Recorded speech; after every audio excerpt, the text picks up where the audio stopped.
எங்கள் அன்பின் பரலோகத்தின் தேவனே, இந்த அருமையான கால வேளைக்காக நாங்கள் உம்மை துதிக்கிறோம், ஸ்தோத்திரிக்கிறோம் ஆண்டவரே.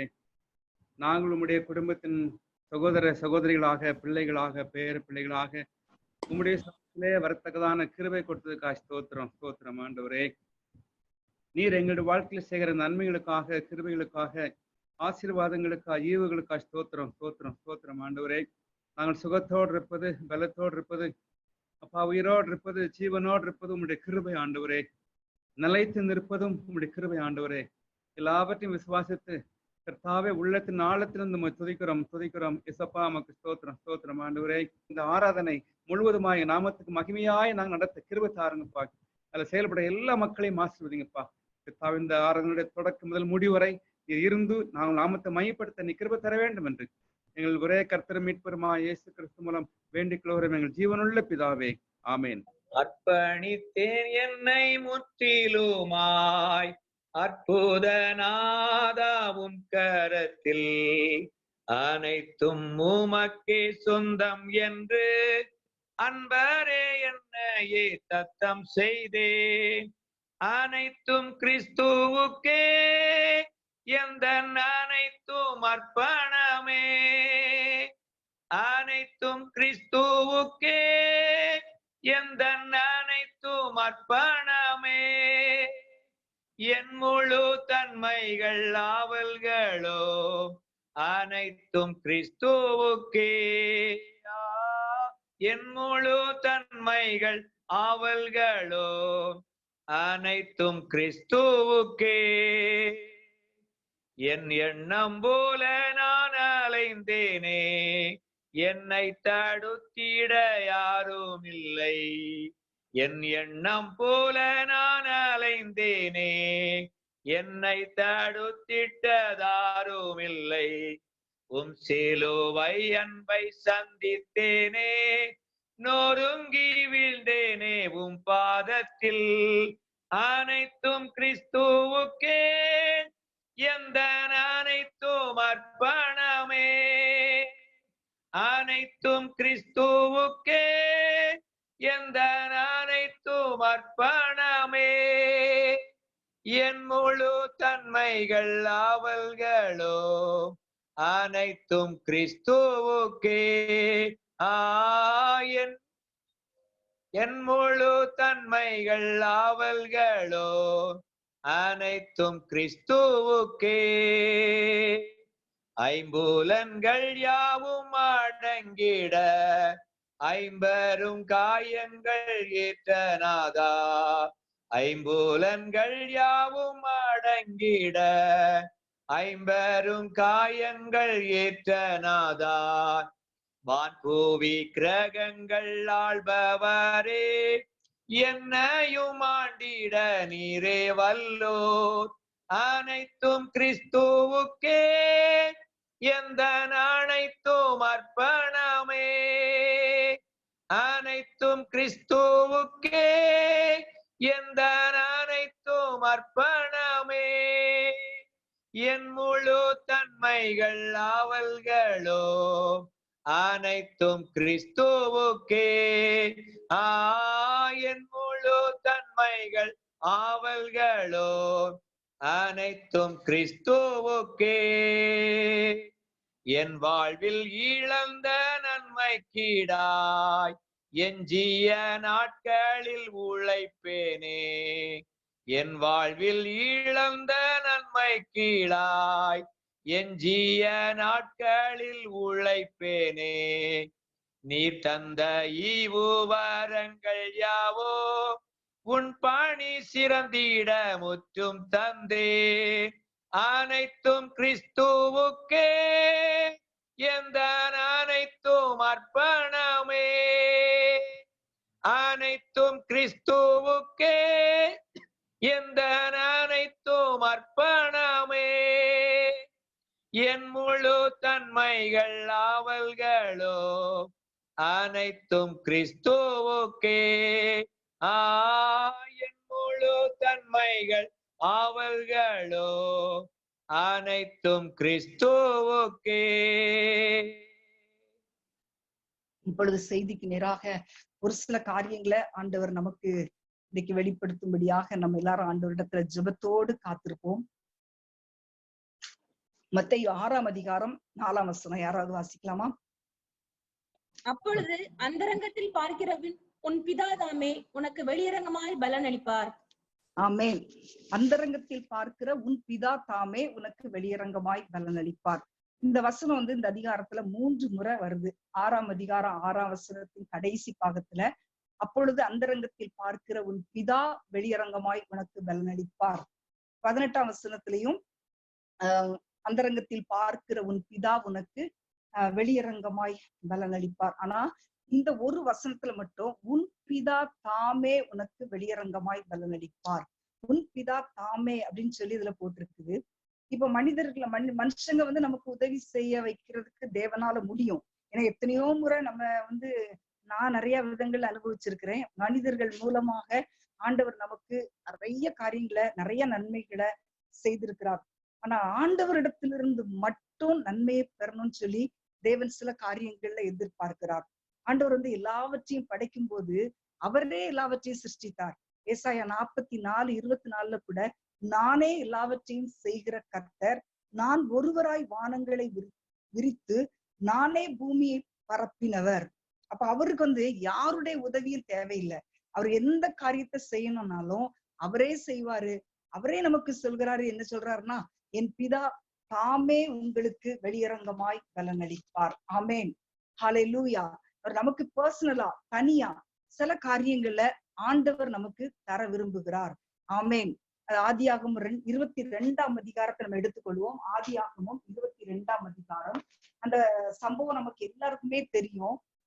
ஆபிரகாமை பார்த்து ஆண்டவர் கேட்கிறாரு, உன்னுடைய நேசகுமாரன், உன்னுடைய ஒரே பேரான குமாரனை நீ எனக்காக பலியிடு அப்படின்னு சொல்லி ஆண்டவர் கேட்கும்போது ஈசாக்கு 2 பேரும் போயிட்டு இருக்காங்க பலி செலுத்துறதுக்காக. அந்த மோரியா எனப்பட்ட மலைக்கு நேராக தகப்பனும் மகனும் வேலைக்காரர்களோடு போயிட்டு இருக்கும்போது 7ஆம் வசனத்தை நம்ம வாசிக்கிறோம். அப்பொழுது ஈசாக்கு தன் தகப்பனாகிய ஆபிரகாமை நோக்கி, என் தகப்பனே என்றான். அதற்கு அவன், என் மகனே இதோ இருக்கிறேன் என்றான். அப்பொழுது அவன், இதோ நெருப்பும் கட்டையும் இருக்கிறது, தகன பலிக்கு ஆட்டுக்குட்டி எங்கே என்றான். அதற்கு ஆபிரகாம், என் மகனே, தேவன் தமக்கு தகன பலிக்கான ஆட்டுக்குட்டியை பார்த்து கொள்வார். ஹல்லேலூயா.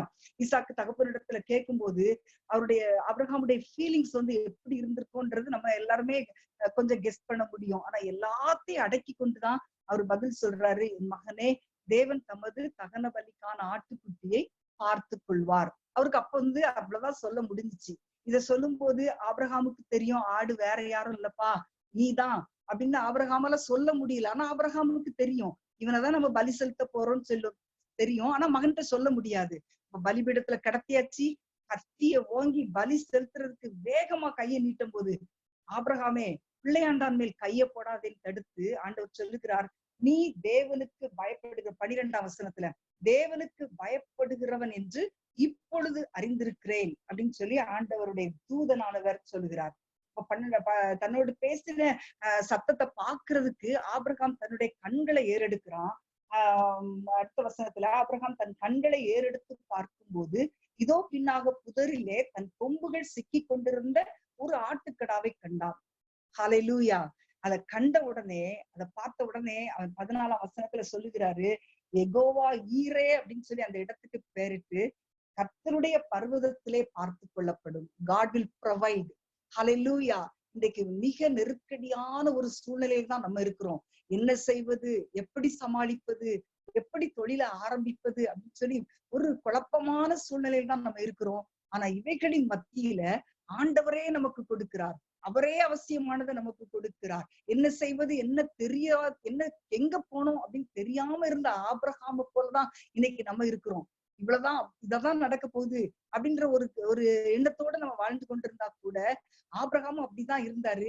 ஆனா அவருக்கு அவரே பிதாவாகிய தேவனே எல்லாவற்றையும் ஆயத்தம் பண்ணாரு. அந்த ஆட்டுக்குட்டிய அவர் ஆயத்தம் பண்ணி ஏற்கனவே அதை ரெடி பண்ணி வச்சு அந்த நேரத்துல ஆண்டவர் அவருடைய கண்களை ஏறெடுத்து பார்க்கும்படி செய்து பெரிய காரியங்களை ஆண்டவர் அன்றைக்கு செய்தார். இன்னைக்கு நம்முடைய வாழ்க்கையிலே அதே ஆண்டவர் நம்ம கூட இருக்கிறார். நமக்கு அப்படிப்பட்ட அற்புதங்களை செய்வார். 1 ராஜாக்கள் 17ஆம் அதிகாரம் 19 அதிகாரங்களை நம்ம வாசிக்கும் பொழுது எலியாவை கர்த்தர் போஷித்ததை பற்றி நம்ம வாசிக்கிறோம். 17:4 9 வசனங்கள்ல பார்க்கிறோம். அந்த கேரித் ஆற்றண்டையில அவன் ஒளித்து கொண்டு அங்கே ஆற்றின் தண்ணீரை குடிப்பாய், அங்கே உன்னை போஷிக்க காகங்களுக்கு கட்டளையிடுவேன் அப்படின்னு சொல்றாரு. காகங்களை வச்சு எலியாவை போஷிக்கிறாரு. 9 வசனத்துல நீங்க பாத்தீங்கன்னா, உன்னை பராமரிக்கும்படிக்கு ஒரு விதவைக்கு கட்டளையிட்டேன். முதல்ல காகத்தை பயன்படுத்தினாரு, 2வது விதவையை பயன்படுத்தினாரு. 19 அதிகாரத்துக்கு நீங்க வரும்போது எலியாவை போஷிக்கிறதுக்கு காகத்தையும் விதவையும் பயன்படுத்தின கர்த்தர் 19:5 நீங்க பார்க்கும்போது சூறை செடியின் கீழ் படுத்துக்கொண்டு நித்திரை பண்ணினான். அப்போ இன்னைக்கு மனிதரை கொண்டும் போஷிக்க முடியும், காகத்தை கொண்டும் செய்ய முடியும், ஆனா அவரே டைரக்டாவும் போஷிக்க முடியும்ன்றத நம்ம இதுல அறிந்து கொள்கிறோம். கேரித் ஆற்றண்டையில எலியாவுக்கு பசியை மட்டும் தான் போக்க வேண்டியது இருந்துச்சு, ஆகவே காகத்தை பயன்படுத்தினார். சாரிபாத் ஊர்லயும் பசியை மட்டும் தான் நீக்கணும், விதவையை பயன்படுத்தினார். ஆனா சூறை செடிக்கு கீழே வரும்போது இங்க பசி இல்ல, அவரே கீழே படுத்தாச்சு, சோர்ந்து போய் போதும் ஆண்டவரே என்னை எடுத்துக்கொள்ளுங்க அப்படின்னு சொல்லி அவர் அந்த இடத்தோட போய் படுத்தாச்சு, அவ்வளவுதான் அப்படின்னு சொல்லி. ஆனா அதுக்கு கர்த்தர் வேற யாரையும் பயன்படுத்தல, கர்த்தரே தம்முடைய தூதனை அனுப்பினார். ஹல்லேலூயா. இன்றைக்கு நமக்கு இருக்கிற சூழ்நிலையில கூட ஆண்டவருடைய நேரடி சந்திப்புக்கு நமக்கு தேவை. நம்ம ஆண்டவர் எப்படியாவது நம்ம கூட டைரக்டா பேசணும், ஏதாவது ஒரு வழியில நமக்கு உதவி செய்யணும் அப்படின்ற ஒரு நிலைமையில நம்ம இருக்கிறோம். அப்ப ஆண்டவர் நம்ம சந்திக்கும் போது நம்முடைய சூழ்நிலையில நம்முடைய மனது, நம்முடைய ஆவி, நம்முடைய உற்சாகம் எல்லாம் உடைஞ்சு போன இந்த சூழ்நிலையில கூட ஆண்டவர் நமக்கு எல்லா காரியங்களையும் அவரே நமக்கு அருளி செய்து நம்மை உற்சாகப்படுத்த அவர் போதுமானவரா இருக்கிறார். ஆபிரகாமுடைய வாழ்க்கையில் அவர் இழந்த எல்லா காரியங்களுக்கும் அவர் எல்லா காரியங்களையும் எப்படி மீட்டு கொடுத்தார் அப்படின்னு நம்ம வாசிக்கும் பொழுது ஆதியாகமம் 13 அதிகாரத்துக்கு நம்ம வரும்போது ஆபிரகாமுடைய மேய்ப்பருக்கும் லோத்துடைய மேய்ப்பருக்கும் வாக்குவாதம் உண்டாயிற்று. அப்ப ஆபிரகாம் அந்த சமாதானத்தை காக்குறதுக்காக உள்ளத்துல ஒரு தீர்மானம் செய்கிறார். 13 அதிகாரத்துக்கு நம்ம வரும்போது 13:8-9 யாராவது வாசிங்க. ஆதியாகமம் 13:8-9. ஆபிரகாம் லோத்தை நோக்கி, எனக்கும் உனக்கும் உன் மேய்ப்பருக்கும் வாக்குவாதம் வேண்டாம், நாம் சகோதரர். இந்த தேசமெல்லாம் உனக்கு முன் இருக்கிறது அல்லவா, நீ என்னை விட்டு பிரிந்து போகலாம். நீ இடதுபுறம் போனால் நான் வலதுபுறம் போகிறேன், நீ வலதுபுறம் போனால் நான் இடதுபுறம் போகிறேன் என்றான். அப்படி ஒரு உள்ளத்துல ஒரு தீர்மானம் செஞ்சு, நீ வலதுபுறம் போனா நான் இடதுபுறம் போறேன் அப்படின்னு சொல்லி விட்டு கொடுக்கிறாரு. எல்லாவற்றையும் விட்டு கொடுத்ததுனால ஆண்டவர் அவருக்கு ஒரு பெரிய ஆசீர்வாதத்தை கொடுத்தாரு. 14 வசனத்துல லோத்து ஆபிரகாமை விட்டு பிரிந்த பின்பு கர்த்தர் ஆபிரகாமை நோக்கி, உன் கண்களை ஏறெடுத்து நீ இருக்கிற இடத்திலிருந்து வடக்கையும் தெற்கையும் கிழக்கையும் மேற்கையும் நோக்கி பார். நீ பார்க்கிற இந்த பூமி முழுவதையும் நான் உனக்கும் உன் சந்ததிக்கும் என்றைக்கும் இருக்கும்படி கொடுத்து உன் சந்ததியை பூமியின் தூளை போல பெருக பண்ணுவேன். ஒருவன் பூமியின் தூளை எண்ணக்கூடுமானால் உன் சந்ததியும் எண்ணப்படும். நீ எழுந்து தேசத்தின் நீளமும் அகலமும் அம்மட்டும் நடந்து திரி, அதை உனக்கு தருவேன். ஹல்லேலூயா. அந்த விட்டு கொடுக்கிற மனப்பான்மையோட நீ எடுத்துக்கோப்பா, உனக்கு எது பிடிக்குதோ அந்த தேசத்தை நீ எடுத்துக்கோ, அந்த பக்கத்துக்கு நீ போ, நீ எது தேர்ந்தெடுக்கிறியோ அதற்கு ஆப்போசிட்டா நான் போறேன் அப்படின்னு சொல்லி விட்டு கொடுக்கும் போது ஆண்டவர் அவருடைய வாழ்க்கையில் ஒரு பெரிய ஆசீர்வாதத்தை கொடுத்தார். அதே மாதிரி இன்னொரு பிரச்சனை 14 அதிகாரத்துல வரும்பொழுது எல்லாமே நமக்கு தெரியும். அந்த லோத்துவை பிடிச்சிட்டு போன பிறகு இவன் ஆபிரகாம் சோதோமில் இருந்த லோத்துவையும் அவனுடைய எல்லாவற்றையும் கொண்டு போய் அவங்ககிட்ட கொண்டு விடும்போது ஆபிரகாம் விடுதலையாக்கி கொண்டு வரும்போது சோதோமின் ராஜா சொல்லுகிறாரு ஆபிரகாமை நோக்கி, ஜனங்களை எனக்கு தாரும், பொருட்களை நீர் எடுத்துக்கொள்ளும் அப்படின்னு சொல்றான். அப்போ ஆபிரகாம் உள்ளத்துல ஒரு தீர்மானம் செய்கிறாரு, எனக்கு எது கிடைப்பதா இருந்தாலும் ஆண்டவரிடத்துல இருந்து நான் பெற்றுக்கொள்வேனே ஒழிய, அவரே நேரடியா கொடுத்தா வாங்குவேனே ஒழிய வேற எதுவும் எனக்கு வேண்டாம் அப்படின்னு சொல்றான். அந்த 22-23 பாத்தீங்கன்னா, அதற்கு ஆபிரகாம் சோதோமின் ராஜாவை பார்த்து, ஆபிரகாமை வானாக்கினேன் என்று நீர் சொல்லாதபடிக்கு நான் ஒரு சாட்டையாகிலும் பாதரட்சியின் வாரையாகிலும் உமக்கு உண்டானவைகளில் யாதொன்றையாகிலும் எடுத்துக்கொள்ளேன் என்று வானத்தையும் பூமியும் உடையவராகிய உன்னதமான தேவனாகிய கர்த்தருக்கு நேராக என் கைகளை உயர்த்துகிறேன். ஹல்லேலூயா. இது அவன் கேட்காமலே அவனை தேடி வந்த ஒரு ஆப்பர்ச்சுனிட்டி தான். ஆனா அவர் நினைக்கிறாரு, மனுஷரால் எனக்கு நன்மை வருவதை விட ஆண்டவரால் எனக்கு கிடைப்பதுதான் நல்லது. ஏன்னா மனுஷன் கொடுத்தா ஒரு நாள் இல்லைன்னா நீ என்ன சொல்வாருன்னா, நான் இல்லாட்டா நீ இன்னைக்கு இப்படி ஆயிருக்க மாட்ட அப்படின்னு சொல்லி கேட்பான். ஆனா தேவனுக்கு மகிமை செலுத்தும்படி தேவன் செய்யும் போது அதுதான் நம்முடைய வாழ்க்கையில நிலைத்திருக்கும். அதுதான் நம்முடைய வாழ்க்கையில என்றைக்கும் அது ஒரு ஆசீர்வாதமா இருக்கும். அதே மாதிரி ஆதியாகமம் 15ஆம் அதிகாரத்துல ஒரு பலனை கொடுக்கிறார். நான் உனக்கு கேடகமும் மகா பெரிய பலனுமா இருக்கிறேன் அப்படின்னு சொல்றாரு. இங்கிலீஷ் பைபிள்ல I am your for great exceeding reward. அப்ப அந்த உள்ளத்துல இருக்கிற அந்த தீர்மானத்தை பார்த்து வெளியரங்கமா பலன் அளிக்கிற கர்த்தர் என்ன செய்யறாரு, நான் உனக்கு மகா பெரிய பலன். அப்ப லோத்துக்கு விட்டு கொடுத்தாரு, சோதோம் ராஜாட்ட எல்லாத்தையும் விட்டுட்டாரு. அப்படி இருக்கும்போது ஆண்டவர் அவருக்காக பெஸ்ட தான் கொடுத்தாரு. அவருடைய எதுலையுமே ஆபிரகாம் குறைந்தே போகல.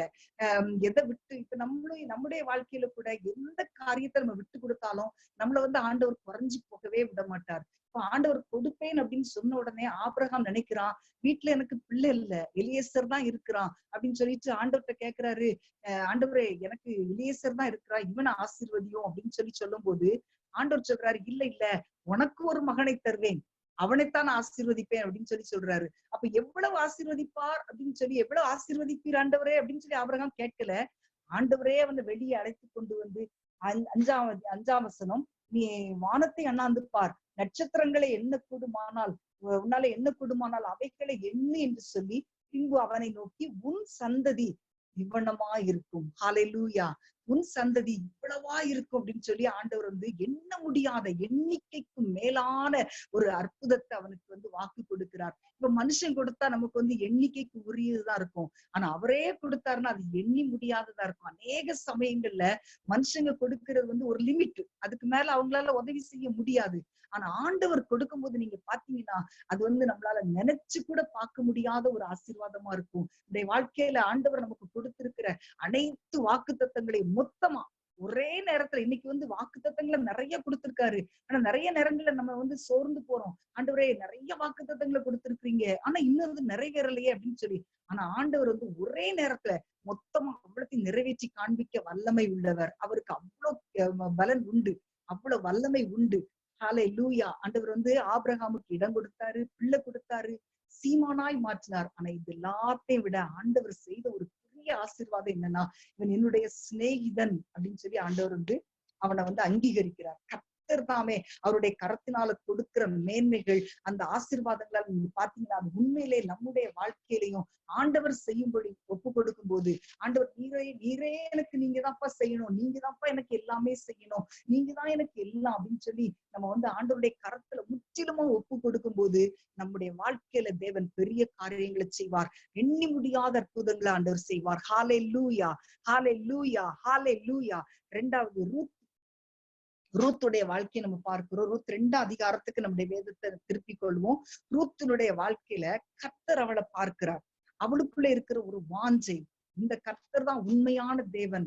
இவர் நிமித்தம் ஏன்னா மாமியார பாக்குறா, மாமியாருடைய வாழ்க்கையில பார்த்து அவ கண்டுகொண்ட காரியம், இந்த தேவன் தான் உண்மையுள்ள தேவன், இவர் நிமித்தம் நான் என் வீடு என் நாடு எல்லாத்தையும் விடுறதுக்கு நான் ஆயத்தமா இருக்கிறேன், எதுவும் ஆண்டவரை விட்டு என்னை பிரிக்கவே முடியாது. இது ஒரு டிட்டர்மினேஷன், ஒரு ஸ்ட்ராங்கா ஒரு டிட்டர்மினேஷன் எடுக்கிறா. இஸ்ரவேலின் தேவன். அப்ப 2ஆம் அதிகாரம் 12ஆம் வசனத்துக்கு வரும்போது இந்த போவாஸ் அவளை பார்த்து சொல்றான், உன் செய்கைக்கு தக்க பலனை கர்த்தர் உனக்கு கட்டளையிடுவாராக, இஸ்ரவேலின் தேவனாகிய கர்த்தருடைய செட்டைகளின் கீழ் அடைக்கலமாய் வந்த உனக்கு அவராலே நிறைவான பலன் கிடைப்பதாக. ஆமேன், ஹல்லேலூயா. இந்த ரிவார்டுக்கு பேர் என்னன்னா ஃபுல் ரிவார்டு. அவராலே, அந்த ஃபுல் ரிவார்டு ஆண்டவராலே நமக்கு கொடுக்கப்படுது.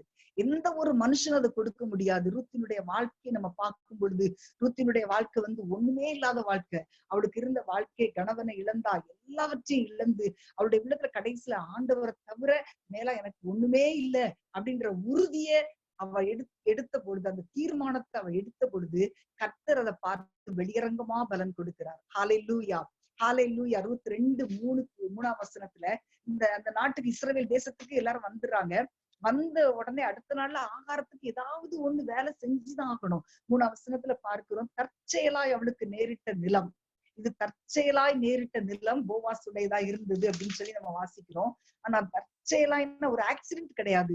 ஆண்டவரே இதை அப்பாயிண்ட் பண்ணாரு. ஏன்னா அவளுடைய உறுதியை பார்த்து ஆண்டவரே இதை அவளுக்கு பிக்ஸ் பண்ணிட்டாரு. இந்த நிலத்துக்கு தான் போகணும், அவ இந்த நிலத்துலதான் போய் வேலை செய்யணும் அப்படின்னு அவரே அப்பாயிண்ட் பண்ணிட்டாரு.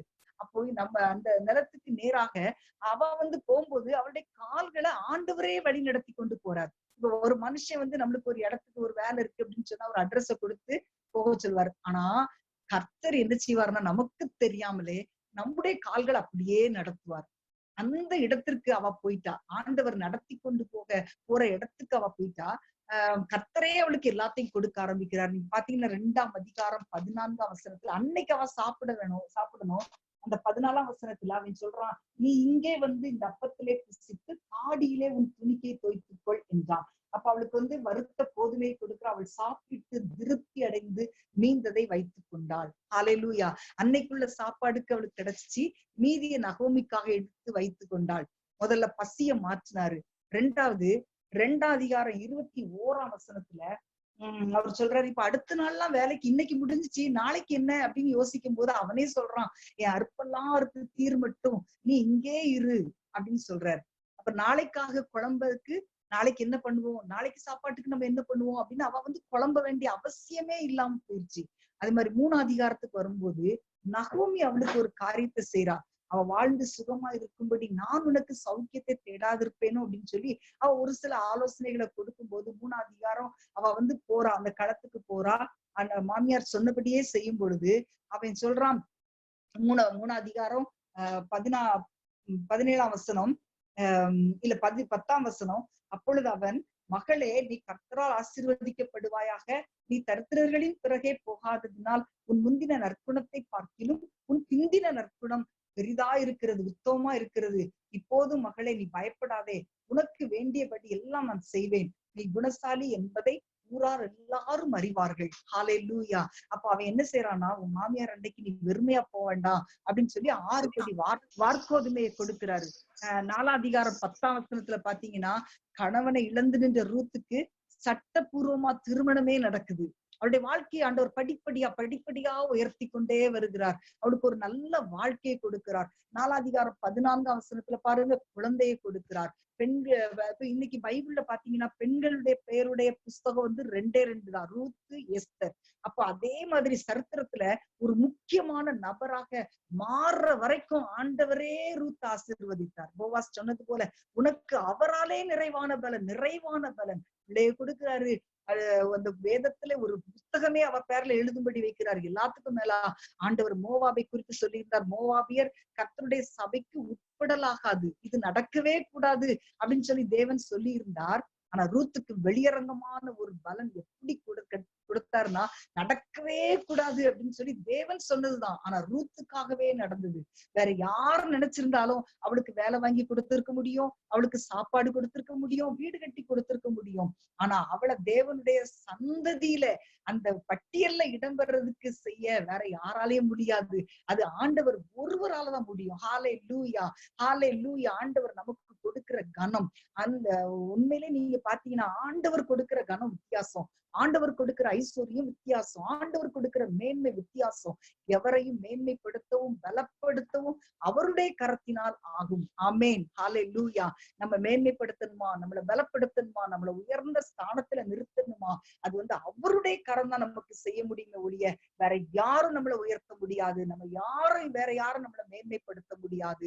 நம்முடைய ஆண்டவருடைய சமூகத்துல நம்ம அர்ப்பணிக்கும் பொழுது ஆண்டவரே நம்மளை உயர்த்துவார். ஆண்டவரே நம்மளை கரம் நீட்டி தூக்கி எடுத்து மேன்மைப்படுத்துவார். ஹல்லேலூயா. அடுத்தபடியாக மார்க் 14ஆம் அதிகாரத்தை நம்ம எடுத்துக்கொள்வோம். மார்க் 14ஆம் அதிகாரம் 4 முதல் 9 வரைக்கும் உள்ள வசனங்களை நம்ம வாசிக்கும் போது, இயேசு விருந்துக்கு அழைக்கப்பட்டிருக்க அந்த சம்பவம் நமக்கு எல்லாருக்குமே தெரியும். சீமோன் அவரை விருந்துக்கு அழைத்திருக்கிறான். அவர் விருந்துக்கு போயிருக்கும் போது அந்த வீட்டுக்கு ஒரு பெண் வரா, மரியாள். அவ என்ன பண்றான்னா, நளதம் என்கிற பரணியை உடைச்சி அந்த விலையேற பெற்ற தைலத்தை இயேசுவின் மேல் ஊற்றுகிறா. உடனே சீஷர்கள் எல்லாம் சொல்றாங்க, எதுக்கு இந்த வீண் செலவு? உடனே ஒருத்தன் சொல்றான், தரித்திரர் எத்தனையோ பேர் இருக்காங்களே, அவங்களுக்கு கொடுத்திருக்கிறாமே, அதுக்கு பதிலா இப்படி ஒரு புத்தி இல்லாத காரியத்தை செஞ்சுட்டாலே அப்படின்னு சொல்லி எல்லாரும் யோசிக்கிறாங்க, எல்லாரும் பேசுறாங்க. ஆனா மரியாள் தன்னுடைய வாழ்க்கையை மாற்றின ஆண்டவருக்கு எப்படியாவது ஒரு நன்றி செலுத்தணுமே, அது ஒரு நேர்த்தியான நன்றியா இருக்கணும், ஒரு நல்ல ஒரு நல்ல குவாலிட்டியா இருக்கணும் அப்படின்னு சொல்லி அந்த ஆவலோடு அவ இப்படி செஞ்சா. அப்ப ஆண்டவர் அதை பார்க்கிறாரு. அப்ப இவ்வளவு வைராக்கியமா அன்பு செலுத்துறத ஆண்டவர் பார்த்த உடனே ஆண்டவர் சொல்றாரு, இது வீண் செலவு அல்ல, இது ஒரு முக்கியமான செயல். ஏதோ ஒண்ணு அவ எனக்கு பரிசா தரல, அவ செய்தத இனிமே யாருமே செய்ய முடியாது, மற்றவங்க எல்லாம் மரித்த பின்புதான் செய்வாங்க, ஆனா அவ நான் உயிரோடு இருக்கும் போதே என் சரீரத்திற்கு தைலம் பூச முந்தி கொண்டாள். அப்ப ஏழைகளுக்கு கொடுத்திருக்கலாமேன்னு சொல்றாங்க. உடனே ஆண்டவர் சொல்றாரு, தரித்திரர் எப்போதும் உங்களிடத்துல இருப்பாங்க, நான் என்றைக்குமே உங்களோட இருக்க மாட்டேன் அப்படின்னு ஆண்டவர் சொல்றாரு. அப்ப மற்றவங்களுக்கு நம்ம செய்யறது அவசியமானதுதான்.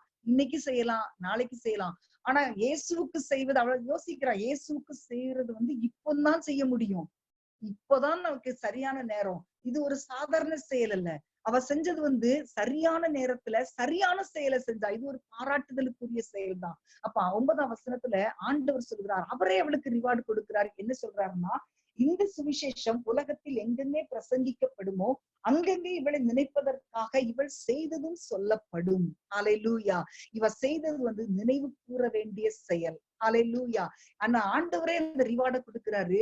இன்னைக்கு நீங்க இன்னைக்கு பாக்குறீங்க அவ ஏதோ ஒண்ணு செய்யறான்னு சொல்லி, ஆனா இந்த சுவிசேஷத்தை என்ன குறித்து எங்கெல்லாம் பேசுறாங்களோ அங்கெல்லாம் இவளை பத்தி சொல்லுவாங்கன்னு சொல்லி டைரக்டாவே ஒரு பெரிய ரிவார்டு ஆண்டவர் கொடுக்கிறார். இன்னைக்கும் பாத்தீங்கன்னா அந்த பகுதியை பிரசங்கம் பண்றவங்க அவளை பேசாத நாளே கிடையாது. அந்த மாதிரி அதை பேசும் பொழுதெல்லாம் அவளை குறித்து சொல்லப்படும். அப்படிப்பட்ட ஒரு பாக்கியத்தை அந்த மரியாளுக்கு ஆண்டவர் கொடுத்தார். ஆபிரகாம் எதெல்லாம் விட்டாரோ அதை தேவனே அவருக்கு அதிகமா கொடுத்தாரு. ரூத் எதெல்லாம் இழந்தாலோ அதை விட அதிகமா ரூத்துக்கு ஆண்டவர் கொடுத்தாரு. மரியாளுக்கு யாருக்கும் கொடுக்காத ஒரு பெரிய பாக்கியத்தை ஆண்டவரே கொடுத்தார். இந்த வார்த்தைய கர்த்தர் யாருக்குமே சொன்னதில்லை. நம்ம குறித்து என்னை குறித்து பேசும்போது இவளை குறித்தும் உலகெங்கும் பேசப்படும் சொல்லி கர்த்தர் வெளியரங்கமா அவளை மேன்மைப்படுத்தினார். அதே அனுபவத்தை ஆண்டவர் நமக்கும் வெளியரங்கமான பலனை தரணும் அப்படின்னு சொல்லி நம்ம எதிர்பார்ப்போடு நம்ம காத்திருப்போம். நம்ம அவரையே நம்பணும். ஆண்டவர் நமக்கு நன்மை மாத்திரமே செய்கிறவர். ஒரு நாளும் நமக்கு தீமை செய்ய மாட்டார். எனக்கு எத்தனையோ காரியங்கள்ல நம்ம ஆண்டவருக்காக வைராக்கியமா இருக்கிறத ஆண்டவர் பார்க்கிறார். ஆண்டவருக்கு நம்மை குறித்து, நம்முடைய குடும்பத்தை குறித்து, நம்முடைய பிள்ளைகளை குறித்து ஒரு பெரிய திட்டம் உண்டு. வேற ஆட்களை வச்சு நமக்கு கொடுக்க அவரால முடியும். ஆனா அவர் சொல்றார், என் பிதா தாமே உனக்கு அப்படின்னு சொல்லி சொல்றார். அவரால முடியாதது ஒண்ணுமே கிடையாது. அவரே நமக்கு வெளியரங்கமா பலன் தருவார். ஆனா நம்மிடத்துல அவர் ஒண்ணு எதிர்பார்க்கிற என்னன்னா, நம்ம தர்மம் செஞ்சாலும் சரி, ஜெபம் பண்ணாலும் சரி, உபவாசம் பண்ணாலும் சரி, அது மனுஷர் நம்மை பாராட்டுவதற்காக செய்யக்கூடாது, ஆண்டவரை சந்தோஷப்படுத்துறதுக்காக தான் செய்யணும். உள்ளத்துல மற்றவங்க நம்மளை பாராட்டணும். எதை செஞ்சா கூட, ஒரு சின்ன காரியத்துல கூட மற்றவங்க நம்மளை பாராட்டணும் அப்படின்னு ஒரு கொஞ்சம் கூட நம்முடைய உள்ளத்துல எதிர்பார்க்கவே கூடாது. ஆண்டவருடைய சமூகத்துல நம்ம உண்மையிலே அர்ப்பணிக்கும் போது ஆண்டவர் நம்மை முழுமையா ஆசீர்வதிப்பார், வெளியரங்கமாய் பலன் கொடுப்பார். முழுமையா நம்ம அர்ப்பணிப்போமா, உள்ளத்தின் ஆழத்துல இருந்து எல்லாரும் கண்களை மூடி கைகளை உயர்த்தி ஆண்டவரை பார்த்து சொல்லுவோமா, ஆண்டவரே எனக்கு உங்க கரங்களிலிருந்து பலன் வரணும்பா, உங்ககிட்ட இருந்தாப்பா எங்களுக்கு பலன் வரணும். ஆண்டவரே நாங்க மறுமைக்கு உங்களுடைய ராஜ்யத்திற்கு வந்த பிறகு இல்ல ஆண்டவரே, இந்த உலகத்தில் இருக்கும் போதே உங்க தரத்துல இருந்து எனக்கு ரிவார்டு வரணும்பா. ஆபிரகாமுக்கு இந்த உலகத்திலேயே எல்லா பலனையும் கொடுத்தாரு. அவருக்கு என்னென்ன தேவையோ அவைகள் எல்லாம் நீங்க கொடுத்தீங்க ஆண்டவரே. எங்களுக்கும் ஆண்டவரே, அப்பா நீங்க எங்களுக்கு எல்லாவற்றையும் கொடுக்க நீர் போதுமானவர். ரூத்துக்கும் ஆண்டவரே கொடுத்தாரு. இன்றைய பிரச்சனைகளை நீக்க எங்களுக்கு இன்னைக்கு நம்ம கேட்போம், ஆண்டவர் இன்னைக்கு எவ்வளவு பிரச்சனைகளோட நாங்க இருக்கிறோம்ப்பா, ஆனா இந்த பிரச்சனைகளை நீக்கிறதுக்கு நீங்க எங்க வாழ்க்கையில பெரிய காரியத்தை செய்யுங்கப்பா. நாளைய பிரச்சனைக்கும் ஆண்டவர் பதில் தருவாரு. நம்மள ஒரு சரித்திரத்துல ஒரு முக்கியமான ஆளா மாற ஆண்டவர் நம்மளை ஆசீர்வதிக்க போறார். நன்றி செலுத்துவோம் ஆண்டவருக்கு. ஹல்லேலூயா, ஹல்லேலூயா. ஆண்டவருக்கு நம்ம உள்ளத்தின் ஆழத்திலிருந்து ஆண்டவரே நீ செய்ய போகிற மகிமையான காரியங்களுக்காக ஸ்தோத்திரிக்கிறோம்னு சொல்லுவோம். மரியாதை போல ஆண்டவரே 100க்கு 100 அர்ப்பணிக்கிறோம் ஆண்டவரே. அப்பா உம்மை துதிக்கிறோம் ஆண்டவரே, உம்மை துதிக்கிறோம். யாருக்குமே கொடுக்காத ஒரு பெரிய பலனை ஆண்டவர் நமக்கு கொடுக்க போகிறார். ஹல்லேலூயா. இந்த உலகத்துல நம்ம பட்ட பாடுகள், நம்ம பட்ட வேதனைகள் ஆண்டவரே, நாங்கள் பட்ட நெருக்கங்கள் ஆண்டவரே, நாங்கள் சகித்த துன்பங்கள், துயரங்கள், இவை எல்லாவற்றுக்கும் ஒரு முற்றுப்புள்ளி நீங்க வைக்க போறதற்காக நன்றி ஆண்டவரே. சொல்லுவோமா, ஆண்டவரை பார்த்து நன்றி சொல்லுவோமா. உண்மையிலே இந்த காரியங்களுக்கெல்லாம், இந்த உலகத்தின் பிரச்சனைகளுக்கெல்லாம் ஆண்டவர் ஒரு முற்றுப்புள்ளியை வைக்க போறார். ஆண்டவரே நமக்கு நேரடியாக அதிகமானதை, நிறைவானதை, யாருக்கும் கொடுக்காத ஆண்டவருடைய கரங்கள் நமக்கு கொடுக்க போகிறது. ஆண்டவருக்கு நாம் நன்றி செலுத்துவோமா. ஹல்லேலூயா. ஆண்டவரே உமக்கு நன்றி. ஆண்டவரே உம்மை ஸ்தோத்திரிக்கிறோம் அப்பா. ஹalleluya ஹalleluya. உள்ளத்தின் ஆழத்திலிருந்து நன்றி செலுத்துகிறோம் ஆண்டவரே. நீங்க எங்களுக்கு வெளியரங்கமாய் பலன் கொடுக்க போறீங்க. நீங்களே கொடுக்க போறீங்கப்பா. நீங்களே எங்களுக்கு தர போறீங்கப்பா. ஹalleluya ஹalleluya. எங்களை அர்ப்பணிக்கிறோம் ஆண்டவரே. எங்களை அர்ப்பணிக்கிறோம் ஆண்டவரே. ஹalleluya. என் ஆத்மாவும் சரீரமும் என் ஆண்டவர்க்கே சொந்தம். இனி வாழ்வது நான் அல்ல, என்னில் இயேசு வாழ்கின்றார். என் ஆத்மாவும் சரீரமும் என் ஆண்டவர்க்கே சொந்தம். இனி வாழ்வது நான் அல்ல, என்னில் இயேசு வாழ்கின்றார். இயேசு தேவா அர்ப்பணித்தேன், என்னையே நான் அர்ப்பணித்தேன். ஏற்றுக்கொள்ளும் ஏந்திக் கொள்ளும் என் இதயம் வாசம் செய்யும். ஏற்றுக்கொள்ளும் ஏந்திக் கொள்ளும் என் இதயம் வாசம் செய்யும். அப்பாவும் திரு சித்தம் என் அன்றாட உடவையா. நான் தப்பாமல் உம் பாதம் தீனம் எப்போதும் அமர்ந்திருப்பே. அப்பாவும் தீரு சித்தம் என் அன்றாட உடவையா. நான் தப்பாமலும் பாதம் தீனம் எப்போதும் அமர்ந்திருப்பே. இயேசு தேவா அர்ப்பணித்தே, என்னையே நான் அர்ப்பணித்தே. ஏற்றுக்கொள்ளும் ஏந்திக் கொள்ளும் என் இதயம் வாசம் செய்யும். ஏற்றுக்கொள்ளும் ஏந்திக் கொள்ளும் என் இதயம் வாசம் செய்யும். ஹalleluya ஹalleluya. ஆண்டவரே உம்மை துதிக்கிறோம், எங்களை அர்ப்பணிக்கிறோம் அப்பா. மரியாளை போல 100க்கு 100 எங்களை அப்படியே உம்முடைய சமூகத்துல அர்ப்பணிக்கிறோம் ஆண்டவரே. அப்பாவை துதிக்கிறோம். அந்தரங்கத்தில் பார்க்கிற எங்கள் பிதா, எங்களுக்கு நீர் வெளித்தாமே வெளியரங்கமாய் பலன் கொடுக்க போகிறீர் ஆண்டவரே. இன்றைக்கு ஆண்டவரே, இன்றைக்கு நீர் அற்புதம் செய்ய ஆரம்பித்து விட்டீரப்பா. இன்றைக்கு எங்கள் ஒவ்வொருவருடைய வாழ்க்கையிலும் நீர் அற்புதங்களை செய்ய போறீங்க ஆண்டவரே. வெளியரங்கமாய் பலன் கொடுக்க போறீங்க ஆண்டவரே. ஹalleluya. எங்கள் குடும்பங்களுக்கு நீர் பாராட்டுகிற நன்மைகளுக்காக ஸ்தோத்திரம், இரக்கங்களுக்காக ஸ்தோத்திரம். ஹalleluya. இந்த ஆண்டவரே லாக்டவுன் பீரியட்ல ஒவ்வொரு பிள்ளைகளுக்கும் ஆண்டவரே, எங்கள் குடும்பங்களுக்கு, எங்களுடைய பிள்ளைகளுக்கு ஒவ்வொருவருக்கும் ஆண்டவரே நீர் வெளியரங்கமாய் நீரே கொடுக்க போகிற மேன்மையான காரியங்களுக்காக ஸ்தோத்திரிக்கிறோம். பெரிய காரியங்களை நாங்கள் எதிர்பார்க்கிறோம் ஆண்டவரே.